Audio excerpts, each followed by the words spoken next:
अस्सलामु अलैकुम वरहमतुल्लाहि वबरकातुहू। दोस्तों, नमाज के अंदर खुशू व खुजू पैदा करने का तरीक़ा क्या हो सकता है?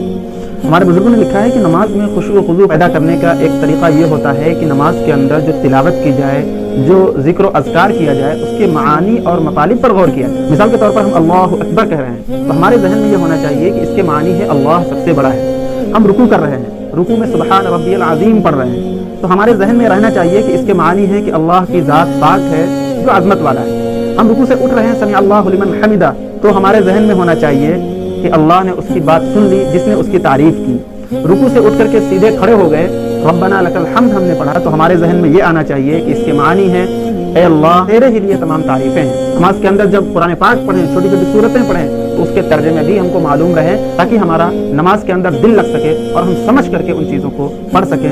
इससे इंशाअल्लाह नमाज के अंदर खुशू, खुजू और इंतिमाक पैदा हो।